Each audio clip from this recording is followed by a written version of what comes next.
Your phone has a delete button, so should your life. When your phone lags, you don't cry.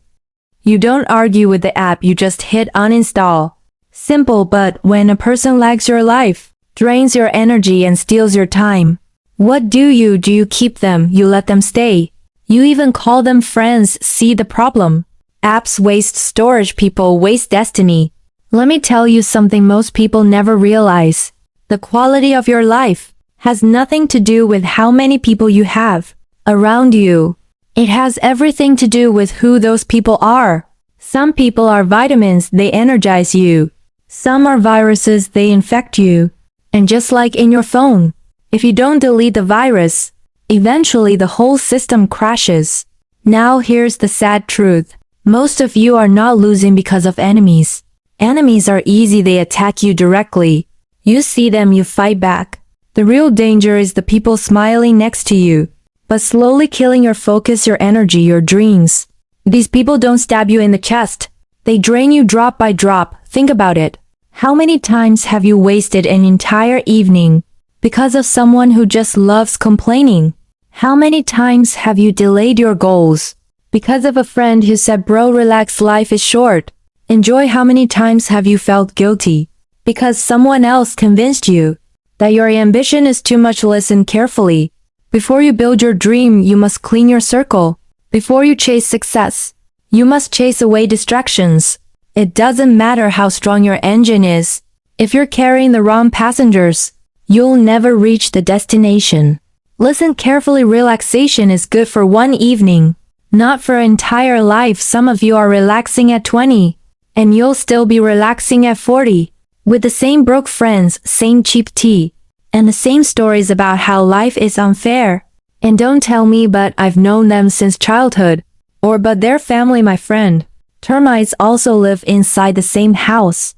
Just because they've been around for years, doesn't mean they should still be in your life.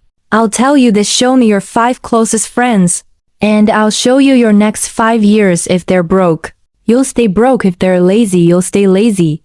If they gossip, you'll gossip. But if they dream big, if they work hard, if they challenge you, you'll rise. So the first step is not working harder. It's deleting smarter. Some of you need less motivation and more uninstallation. You know, the first type of person you must delete. The complainers. Yes, those walking radio stations of negativity.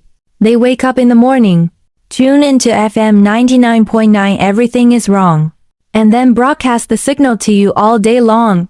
You know exactly who I'm talking about. The ones who complain about the weather, complain about the government, complain about their boss, complain about their neighbors, complain about traffic, complain about prices basically. If breathing costs money, they complain about oxygen too. And here's the dangerous part. Complainers don't just complain, they recruit. They want you to join their fan club of misery. They'll say things like, bro, life is so unfair. Don't even bother trying, nothing works in this country. And if you're not careful, suddenly you're nodding your head, eating fries and agreeing that success is impossible. Congratulations. You've just downloaded the Complainers virus pack. Now let me ask you something. Have you ever seen a statue built for the world's best complainer? No. You've seen statues of leaders, innovators, fighters, not crybabies, because history doesn't remember who whined the loudest. It remembers who acted when everyone else was whining. The problem is complainers sound smart. They always have data. They'll tell you how many people failed, how many businesses shut down, how many times someone lost money. They never tell you how many succeeded. Why? Because positivity doesn't make them feel important. Negativity does, and here's the worst part. Spend enough time with complainers, and you become one. You start finding faults in everything. Suddenly your dreams are too risky. Your goals are too ambitious. Your life is too hard. Not because it's true, but because you caught the disease. Look, if your boat has a hole, it doesn't matter how hard you row, you'll sink. A complainer is that hole. No matter how much motivation you have, they will drain it. So what should you do? Simple. Uninstall them. You don't need to fight them, argue with them, or try to convert them. Just reduce access, mute the group chat. Stop picking up every call, spend less time. You don't delete them with hate. You delete them with distance because here's the truth. A complainer will never run out of problems. But if you stick around, you will run out of dreams. And I promise you, your dreams are worth more than their complaints. The second type of person you must delete are what I call the comfort dealers. They don't sell drugs, they don't sell alcohol. They sell something way more dangerous: comfort. Now you might laugh, but think about it. Comfort is the most silent addiction on earth. Nobody wakes up and says, "Oh no, I'm addicted to comfort." But check your life. How many of your failures came from chasing comfort? And how many victories came from enduring discomfort? These comfort dealers are sneaky. They're often your friends, your cousins, maybe even your coworkers, and their product sounds innocent. They'll say things like, "Relax, bro. You've worked enough, life is short. Why are you always so serious? Just chill for one night. Skip the gym today, let's eat pizza." One day won't kill you, but here's the problem. It's never just one day. One day becomes 1 week. 1 week becomes 1 month. And then you look in the mirror 3 years later, wondering why your dreams are still in the draft folder, while your belly has reached the final version. Let me give you an example. Imagine you finally get the courage to start your side hustle. You tell yourself, "Tonight I'll work on it." You sit down, open your laptop, and then your comfort dealer friend calls. "Bro, let's play PUBG or the deadliest line, come on." Just this once and boom, you're gone. 1 hour wasted. 2 hours gone, suddenly it's midnight. And you're telling yourself, "I'll start tomorrow." But tomorrow is just a polite way of saying never see. Comfort dealers are dangerous because they make laziness look fun. They're the life of the party, they're funny. They're always smiling. They always have a new plan to waste time. But let me ask you, when the bills come, when the pressure comes, when your future is on the line, will they show up to pay your rent? No, they'll just say, "Chill bro, things will work out." Now here's the truth nobody wants to hear. Success lives on the other side of discomfort. Waking up at 5 a.m. is uncomfortable. Saving money when everyone else is partying is uncomfortable. Saying no to friends is uncomfortable. Working hard while others are chilling is uncomfortable, but that's where the rewards are. If you surround yourself with comfort dealers, you'll never build the muscles for success. It's like hanging out with people who eat dessert for breakfast, lunch, and dinner. At first it's sweet, then it's poison. And here's the trick. They'll make you feel guilty for working hard. They'll say things like, "Oh, you've changed. You're boring now, you don't hang out with us anymore."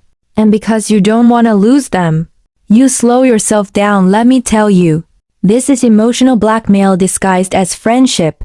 I'll give you a line you should never forget. You don't lose friends. When you grow, you lose people who were never your friends in the first place. Real friends clap when you hustle. Fake friends laugh when you hustle. So what should you do with comfort dealers? Same thing you do with spam emails. You don't open them, you don't reply, you don't argue. You just hit delete quietly, politely, no drama. Because if you let them keep sending messages into your life, eventually you'll click. And one click is enough to infect your future.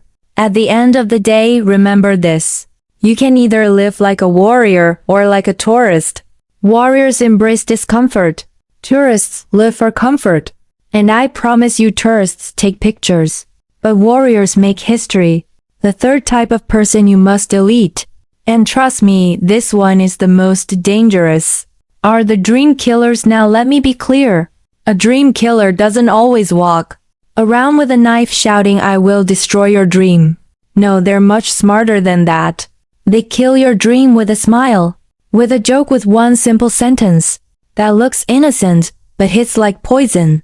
Here's how they operate. You tell them your plan. You say, "I'm starting a business." They don't say, "That's amazing. Go for it." They say, "Really? Do you even know how risky that is?" Translation: "Please stay average with me." You say, "I want to lose weight. I'm going to the gym." They say, "Come on, bro. Don't become one of those fitness freaks." Translation: "I feel lazy, so let me drag you down with me." You say, "I'm studying late. I want to get ahead." They say, "Why are you wasting your youth? Enjoy, man. Enjoy." Translation: "If you succeed, my excuses will look stupid." Do you see the trick? They don't attack your dream directly. They wrap their poison in humor, in concern, in fake wisdom, and if you're not strong, you'll start doubting yourself. Now here's the scary part.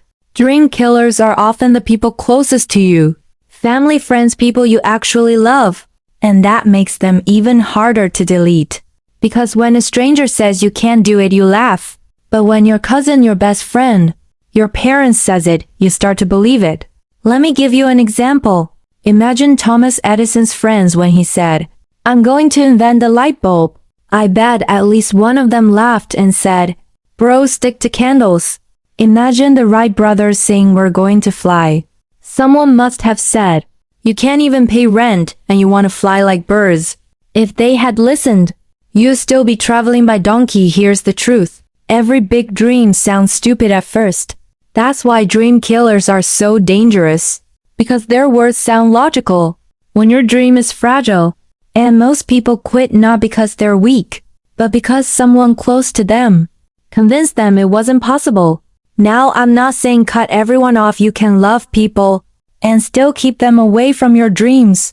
You don't need to announce your vision to everyone. Sometimes silence is your best protection. Work in the dark, let your results speak in the light. Because dream killers can't argue with success. But for the ones who constantly pull you down, constantly make you doubt yourself, you have only two options. Delete them or distance yourself. If you can't delete, create a firewall. Share less, protect your energy. Because your dream is like a newborn baby, fragile. And you don't hand a newborn baby to someone who drops everything they touch. Listen carefully, your dream is oxygen. Dream killers are smoke. You can't breathe in both at the same time. So either you choke or you clear the air. At the end of the day, ask yourself this. When you're old and looking back, do you want to say I didn't try because someone told me not to? Or do you want to say I tried? I fought, I failed, I succeeded, but at least I lived. Because here's the ultimate truth, a dream killer can only kill your dream if you give them the weapon. Take it back, protect it, build it, and surround yourself with people who water your dream, not those who spit on it. So now you know the three types of people. You must delete from your life the complainers, the comfort dealers, and the dream killers. Let me tell you why this matters. Your life is like a bus, you are the driver. But if the wrong passengers are sitting inside, I don't care how powerful the engine is, the bus will never reach its destination. You'll run out of fuel, you'll lose speed, and you'll crash before you even see the highway. Some of you right now are blaming yourself, saying, I'm not disciplined, I'm not motivated, I don't have what it takes. But maybe it's not you, maybe it's your passengers. Maybe you've been carrying complainers in the backseat, yelling how bad the road is. Maybe you've been carrying comfort dealers, begging for snack stops every 10 minutes.